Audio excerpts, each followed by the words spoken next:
video will examine the editing techniques used first in the experimental short film Mothlight, directed by Stan Brakhage in 1963, then a similar style of cross-cutting used in Alfred Hitchcock's The Birds, released that same year. Among the most effective approaches used by both works is a flurry of frames used to indicate speed, intensity, and momentum, in Brakhage's case of moth wings, and of course furious feathers and attacks from the birds in Hitchcock's. In the second half of this video, I will then analyze a famous scene from The Birds, which takes a slightly different methodology into mind in terms of its editing, but is no less successful at creating dread in the viewer.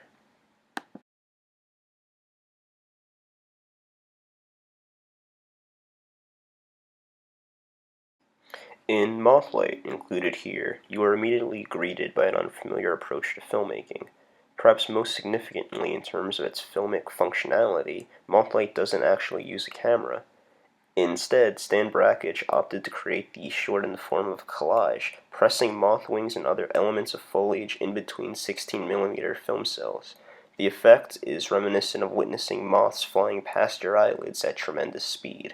It is this visceral sentiment that is echoed by the editing and special effects in the Birds' attack sequences, which take tremendous influence from the experimental shorts being produced in the same era, including this one, as cited by Francois Truffaut in the prologue to his book-length interview with Alfred Hitchcock, simply called Hitchcock-Truffaut. To expand, The Birds uses its actors to react to the perception of a maelstrom of wings, specifically via the element of sound in its most hectic moments.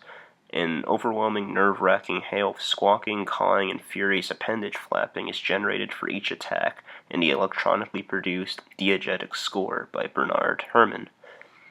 The sound plays an essential role in how the terror of the film operates, being that the actors weren't realistically attacked by massive swarms of birds, but rather they were responding to mounting percussion instrumentation with shooting specifically arranged to coordinate their anxious, stressful reactions. In essence, while Brakhage is able to use a cut for each individual cell of translucent moth fiber, creating the sense of fluttering without actually utilizing a camera, The Birds' mise-en-scene during its attacks uses a series of shortcuts, each about the duration of a flap of a bird's wings, coupled with terrifying sound design, to create the sensation of horror. In the following clip, I have included a key moment of the film in which all of these stylistic choices are put on display.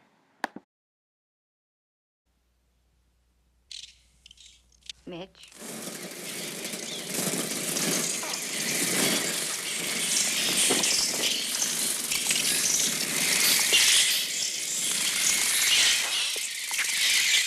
Cover your faces! Cover your eyes!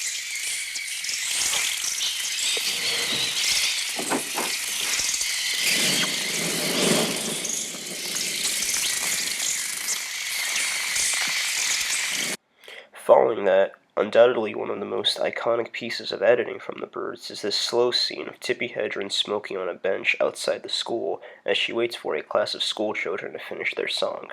At once, it's incensed with a sort of comedy in that each time Melanie turns back to look behind her, more birds have landed on the climbing equipment, and also suspense, and that this follows the scene of the mother discovering the farmer with his eyes pecked out.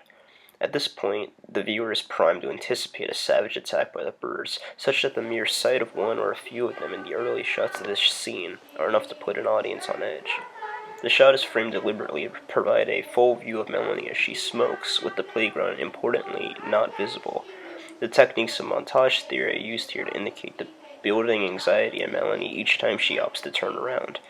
This effect of the action being shown, followed by the actor's response, coupled with the haunting and agonizingly repetitive nature of the song the children are singing inside, perfectly manages to heighten tensions.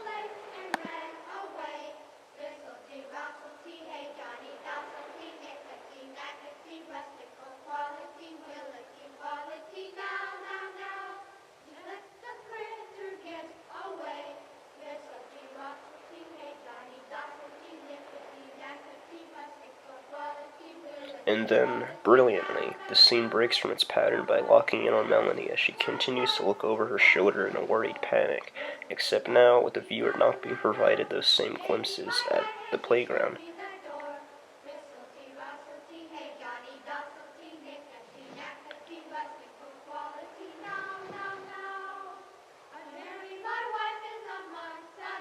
Soon after this, Melanie is alerted to a bird flying overhead, and the camera tracks it airily until it lands among the very same climbing equipment, now infested, swamped, and crowded with crows.